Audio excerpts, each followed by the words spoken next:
నీవన్నీ ఒట్టి గ్యాస్ కవర్లే. రవి గారు మిమ్మల్ని ప్రిన్సిపాల్ గారు పిలుస్తున్నారు. ఏంటి పిలిచారట? What is the matter? మొన్న కాలేజీలో కొత్తగా చేరిన సుబ్బారావు అనే కుర్రాడిని ర్యాగింగ్ చేశాం. ఫలితంగా అతని కాలు విరిగిపోయింది. దానికి నీ సమాధానం ఏంటి? పుత్తూరు వెళ్ళి కట్టించుకోమనండి. కొత్తగా కాలేజీకి వచ్చిన వాళ్ళని ర్యాగింగ్ చేయటం పాత రోజుల నుంచి వస్తున్న ఆచారం. దానికి ఇప్పుడు విచారణ ఏంటండి నా బొంద? ఆ కుర్రాడి సంగతి అలా ఉంచు. రాణి అనే అమ్మాయితో నువ్వు తిరగటం అందరికీ తెలుసు.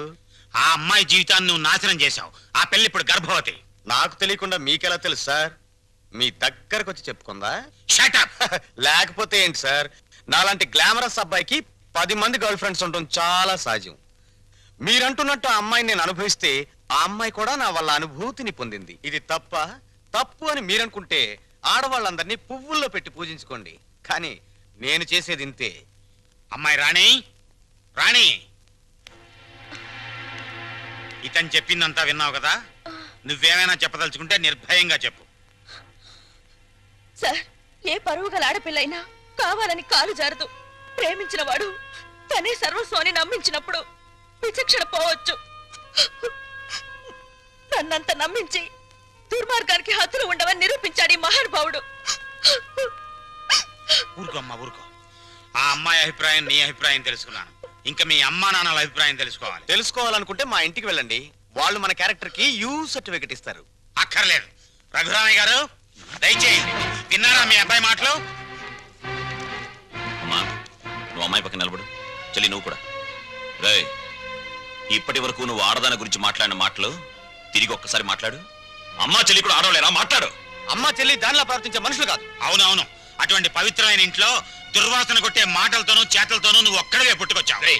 ఆ అమ్మాయిని ఏం చేద్దాం అనుకుంటున్నావు? అది కాదు నాన్న, నేను ఆ అమ్మాయిని అనుభవించిన మాట నిజం. కానీ బ్రాతలుగా భావించి అనుభవించాను. నిజంగా ప్రేమించుంటే ఆ అమ్మాయి తల్లి ఎవరు, తండ్రి ఎవరు, సంప్రదాయం ఏంటి అని తెలుసుకున్నాను కదా. అయినా ఆఫ్టర్ ఆల్ దాని గురించి ఆలోచిస్తారేంటి నాన్న? ఆ అమ్మాయిని పెళ్లి చేసుకుంటావా లేదా? అది కాదన్నయ్య. నోరు మీరే దుర్మార్గుడా. ఆ పిల్లకి అన్యాయం చేయకన్నయ్య. ఈ పెళ్లి జరగకపోతే అందరం కలిసి నీ అంతు చూస్తాం. నీతో పాటు మేము చేస్తాం. చెప్పరా? చెప్పు చెప్పు చెప్పు. సరే, దండలు తెప్పించండి.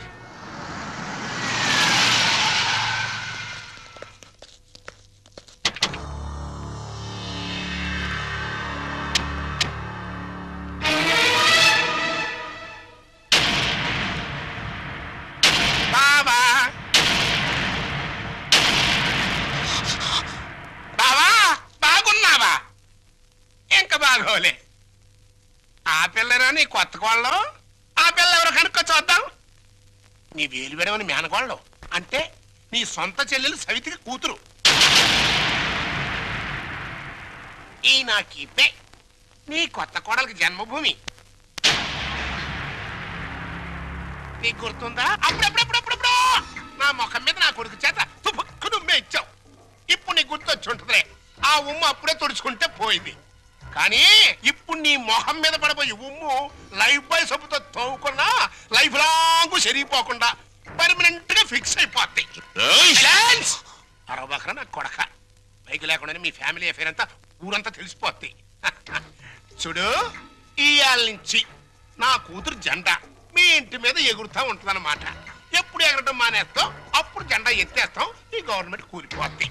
బావా, గడ్డిని తగల పెడతానికి పెద్ద దివిటి అక్కర్లా, చిన్న అగ్గి పుల్ల చాలు. ఆ అగ్గి పుల్లే నీ కోడలు నా కూతురు అన్నమాట. ఈ రోజు నుంచి ది ఎండ్. కార్డు పడేంత వరకు నా డైరెక్షన్ లో ఇవ్వబోయే కొత్త ట్విస్ట్ అన్నమాట. వచ్చిన పని అయిపోయింది, ఇంకొస్తా అన్నట్టు డాక్టర్. నా సన్ ఇన్ లాని లాక్రమే ఆశీర్వాదం తీసుకుని కానీ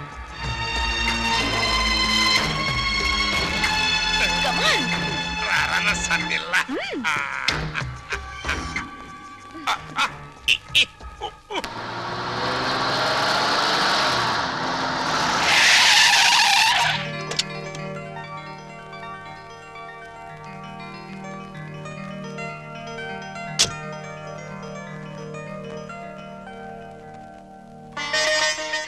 మరి నా ఆడపడుచు లాంఛనమో?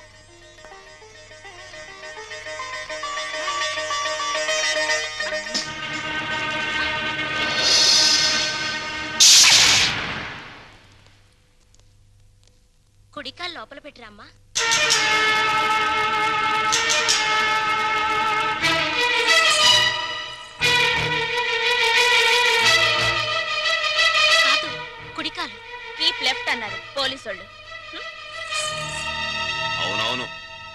ఎప్పుడు లెఫ్టే.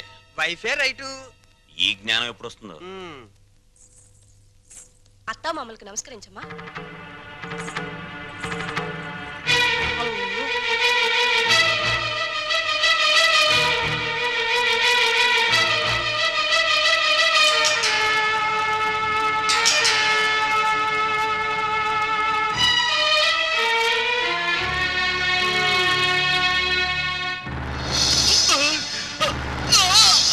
రేయ్, నీకు ఈ ఇంట్లో ఎవరు అన్యాయం చేశారని మా అందరికి ఇంత ద్రోహం చేశావురా? రాణి ఎవరో ముందు నాకు తెలీదు. తెలిసిన తర్వాత ఆ అమ్మాయి లేకుండా నేను బతకలేని తెలిసింది. నన్ను చంపినా సరే నేను మాత్రం రాణినే. రేయ్, రేయ్, ఆపరా. నువ్వు ఈ ఇంట్లో ఎందరినో ఏడిపించాల్సిన డ్యూటీ బోలెడ్ ఎంత ఉంది. ఈ ఏడుపుని ఇక్కడ వేసి చేయకు. వెళ్ళు. అది కదండి. ఈ గొలుసు పెట్టుకో. ఎలాగో గదిలోకి వెళ్ళగానే విప్పదీసేదేగా, అంత మాత్రానికి ఇంత బరువు పట్టుచారు ఎందుకండి? ఏ శుభకార్యమైనా సాంప్రదాయ సిద్ధంగా జరిగితే అది మాకు ముందే జరిగిపోయిందిగా. గడ్డిని తగలబెడటానికి పెద్ద దివిటి అక్కర్లా, చిన్న అగ్గి పుల్ల చాలు. ఆ అగ్గి పుల్లే నీ కోడలు నా కూతురు అన్నమాట.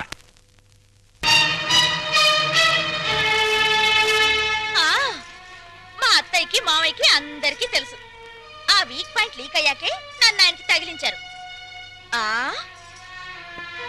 ఫోన్లేండి, పెళ్లికి ముందు ఏం జరిగినా పెళ్ళయ్యాక ఈ తంతు తప్పదంటే మీకోసం కాసేపు కప్పుకుంటాను.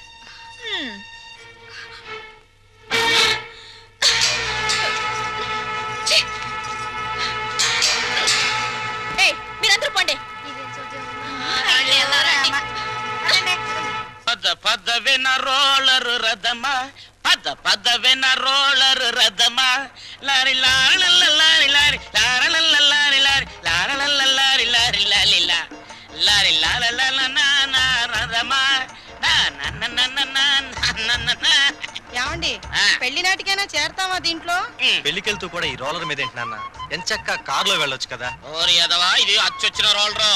30 ఏళ్ల క్రితం మీ అమ్మని తగిలించుకోవడానికి విజయవాడ నుండి శ్రీకాకుళం వరకు ఈ రోలర్ మీదే వెళ్ళానురా. వచ్చారులేండి, ముహూర్తం అయిపోయిన 3 నెలలకు వచ్చారు. ఆ ముహూర్తానికి మా అక్కకు పెళ్లి అయిపోయి నేను బుక్ అయిపోయాను. షటప్ అయిపో. నన్నేమనంటే అప్పుడం అయిపోతావే. ఎవరనుకుంటున్నావే? జై కామరాజు వడయార్ అంటే మైసూర్ రాజేష్ ఆఖరి వంశం అన్నమాట. ఓహో. ఆ తాతలంతా ఏనుగులు ఎక్కారే. ఏనుగులు అయితే మేత బొక్కని ఏనుగుల మేసిన నీ రోలర్ మెయింటైన్ చేస్తున్నాను. పిచ్చిదానా. రోలర్ రథ.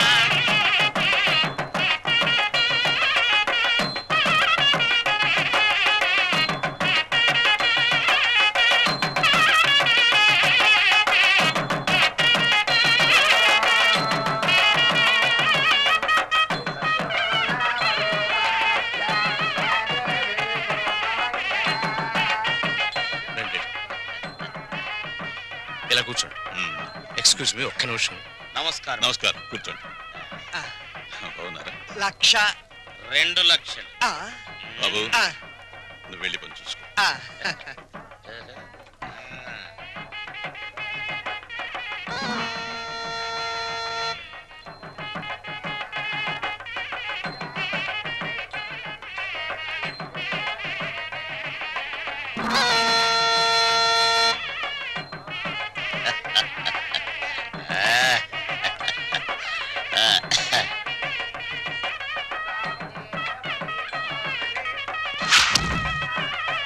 తీసుకోండి.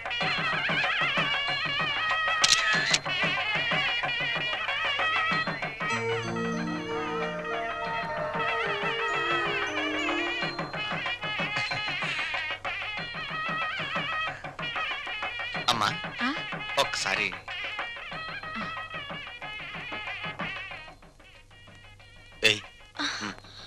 అరే లేమ్మా, ఏమిట్రా ఇది? అమ్మా నాన్నల మాట విని చెడ్డగా ప్రవర్తించాను. నన్ను క్షమించండి అత్తయ్య. బుద్ధి వచ్చింది. బాగా బుద్ధి వచ్చిందా? నువ్వు ఊరుకోరా. అవే మాటలమ్మా, ఏదో చిన్నతనం. నిన్నంత మాత్రం అర్థం చేసుకోలేనా? పిచ్చి పిల్ల. లోపలికి వెళ్ళదానరా.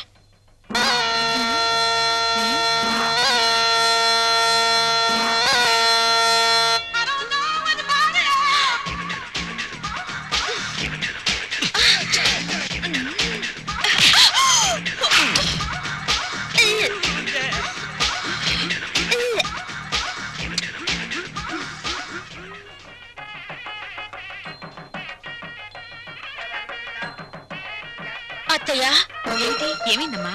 తప్పుల మీద తప్పులు చేసి మావయ్య గారి మొహం చూడాలంటేనే నాకు తల తీసేసినట్టుంది. రాణి, నాకు రంగ అసలు వరుస కన్నయ్యా, మరో వరుసకి బావా. ఇప్పుడు ఆయన ఏమని పిలవాలి? రంగాన్ని పిలువమ్మా. ఆహా,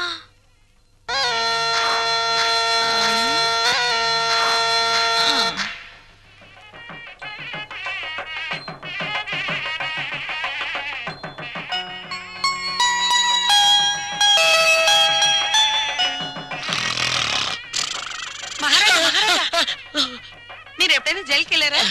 అబ్బా, ఒకే ఒక్క రోజు వెళ్ళాను. అది నా రోలర్ కింద పంది పిల్ల పడితే. అక్కడ కోడికల కొండలరావుని చూసారా? ఆయన ఎవరు? నా మొగుడు. ఆ ఈ చాలు గాని ఇంకా చూసుకోండి. ఏంటది? పెళ్ళి.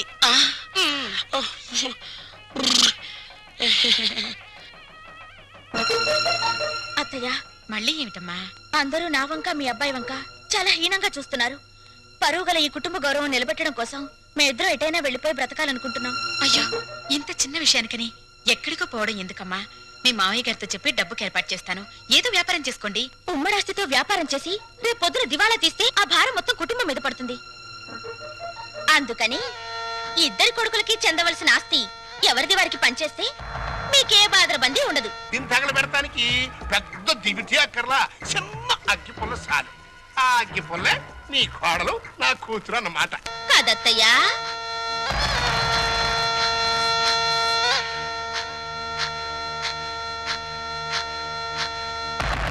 ఈ కొడుకులిద్దరూ దేవాలయంలో గబ్బిలాయిలన్నమాట.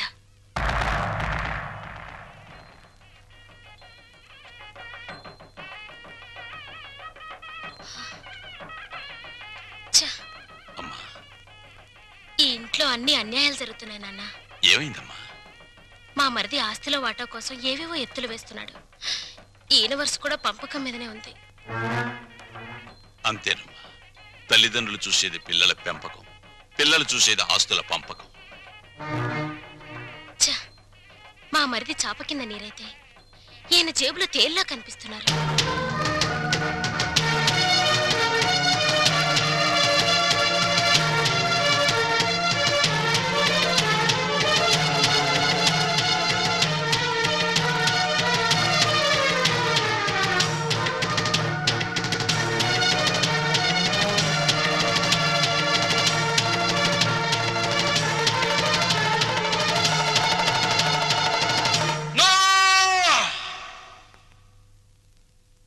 ఏమయ్యా రఘురామయ్య, మీసాలొచ్చాక కొడుకుల్ని దూరంగా ఉంచాలి, పెళ్ళాలొచ్చాక అంటరాని వాళ్ళుగా చూడాలి.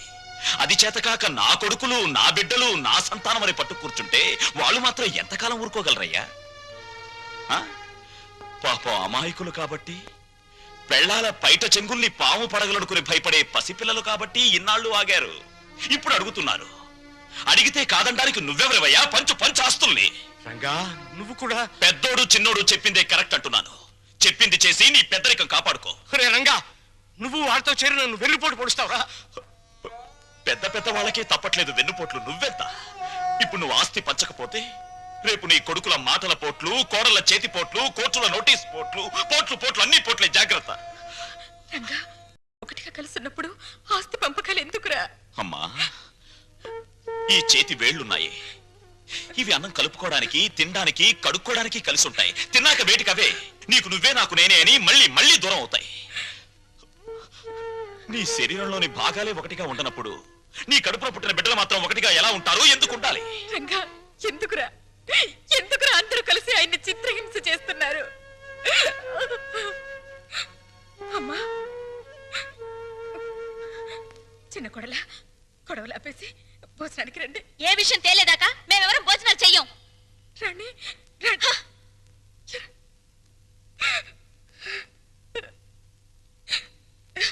ఏమండి, ఎందుకండి ఈ పట్టుదలలు? వాళ్ళు చెప్పినట్టు చెయ్యండి, ఆస్తి పని చెయ్యండి. పెళ్ళ మాటలు వినడానికి నేను నీ కొడుకులా చావటాను కానీ. ఏమండి, వాళ్ళ మాట వినండి. మనకు పెళ్ళయ్యాక నేను అడిగే మొదటి కోరిక, చివరి కోరిక ఇదేనండి. ఆస్తి పంచలేదన్న కోపంతో రేపు నేను చచ్చాక నాకు తలకొరవ పెట్టకపోతే అది ఎంత బాధో ఆలోచించండి. వాళ్ళు మనిషిని, నువ్వు మనసుని చంపుతున్నారే. వద్దు, నాకు ఈ దరిద్రం వద్దు, వద్దు. అందరూ వినండి, నేను నా ఆస్తిని నా కొడుకులకి పంచుతున్నాను. నిజానికి నా ఆస్తిని 3 భాగాలు చేయాలి. 2 భాగాలు నా కొడుకులకి, 1 భాగం నాకు, నా భార్యకి. పేపర్లు తెచ్చుకోండి, ఈ ఆస్తి మొత్తం పంచేస్తాను. కానీ ఒక్క విషయం, నా భాగం కూడా నా కొడుకులిద్దరికి దానం చేస్తున్నాను. ఎందుకో తెలుసా? వాళ్ళు ఆస్తి లేకపోతే బతకలేని చవటలు గనక. నాన్న, మీ భాగం పంచడానికి వీల్లేదు. అది నా ఇష్టం రా. ఆ ఆవేశంలో తొందరపడుతున్నావు. బతికున్నంత కాలం బిడ్డలపై ఆధారపడి ఉండాలి. కాకి ఎంగిలి విసురుతారు, కుక్క కన్నం పెడతారు గాని ఆస్తి లేని తల్లిదండ్రులకు ఖాళీ కంచ కూడా వాసం చూపించరు. ఏరా, ఇప్పుడు నీతులు చెప్తున్నావా? ఇందాక నాకు, ఇప్పుడు నా కొడుకులకి వెన్నుపోటు పొడుస్తున్నావా? రే, పంపకాలు పూర్తయ్యేదాకా నువ్వు లోపలికి వస్తే నువ్వు చంపుకు తినంత ఒట్టు. పో బయటికి పోరా. పోతాను నాన్న, పోతాను. కానీ నేనేం చెప్పాను, ఎందుకు చెప్పానో కాస్త ఆలోచించుకో.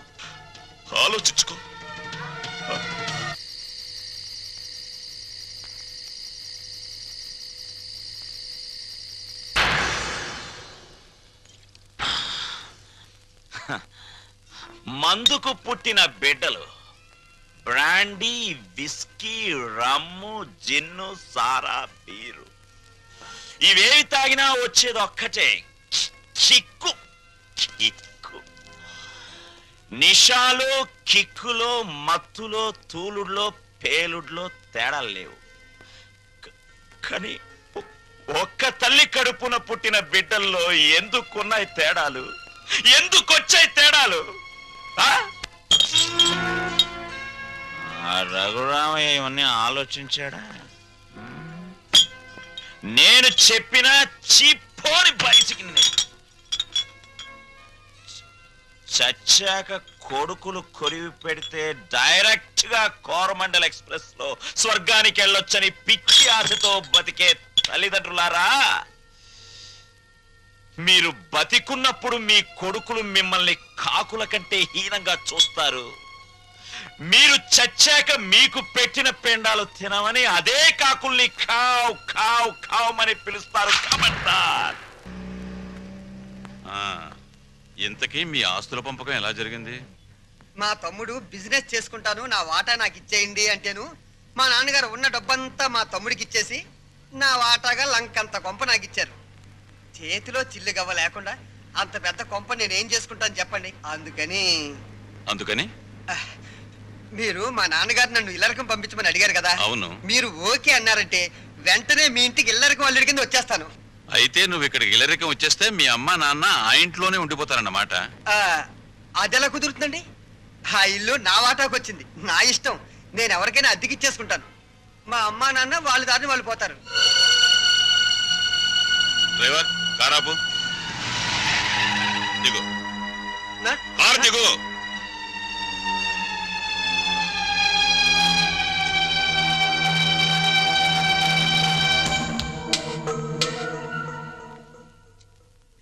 జనరల్ చెకప్ ఒక రకంగా అంతే అనుకోండి. నేను 14 ఏళ్ళు జైల్లో ఉండొచ్చానండి. ఇది ఇంట్లోనే ఉండి 14 ఏళ్ళు వనవాసం చేసింది. మరి లాంగ్ గ్యాప్ తర్వాత కలుసుకోవటం కదా. మా బాడీలో పార్ట్ ఎలాగున్నాయో కొంచెం టెస్ట్ చేసి చెబుతారని. అంటే భార్యాభర్తలు అన్నమాట. మీరు అలా డైరెక్ట్ గా అడిగారనుకోండి, నేను నో అని చెప్పాల్సి వస్తాయి. ఒక రకంగా అలాగే అనుకుని అన్ని టెస్టులు చేసేయండి. అయితే టెస్టులు ముందుగా ఎవరికి చేయాలి?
గంటలకు ఇస్తాడంట పద. ఏంటి బర్త్డే కేక్? ఈ రోజు నా బర్త్డే అని మీకు ముందే తెలుసా? ఎన్ని తెలుసుకుంటే నువ్వు నా భార్యవయ్యావే. అక్షింతలు తీసుకుని ఆశీర్వదించండి. అయ్యో అదేంటండి, తల మీద వేసి అక్షింతలు నోట్లో వేసుకుంటున్నారు? నెత్తి మీద కిరీటంతో రావాల్సిన దానివి తోలు చెప్పులతో వచ్చావు. పండగ మరి ఎందుకు చెప్పు డిస్కషన్? అది అక్కడ పెట్టే. Happy birthday to you, happy birthday to you. Sorry లలో, సారీ డార్లింగ్, సారీ రా. అయ్యో అయినా కేక్ కట్ చేసిన తర్వాత కదా నేను పాట పాడాలి, ముందే పాడేశాను. అన్నీ తప్పులే. దా జాగ్రత్తగా రా నాన్న. కత్తి తీసుకో. రెడీ 1 2 3. మళ్ళీ తప్పు చేసే.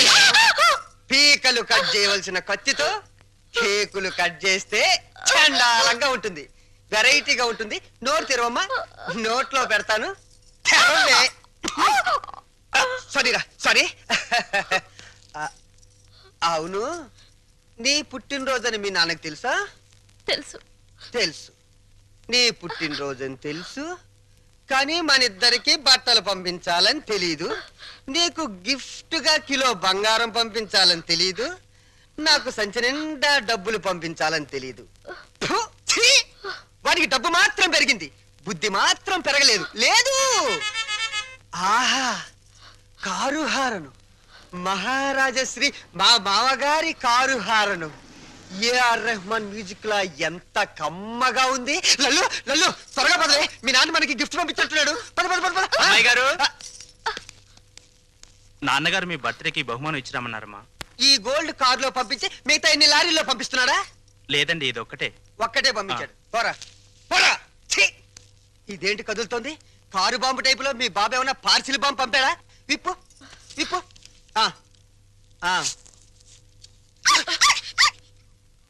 కుక్క పిల్ల.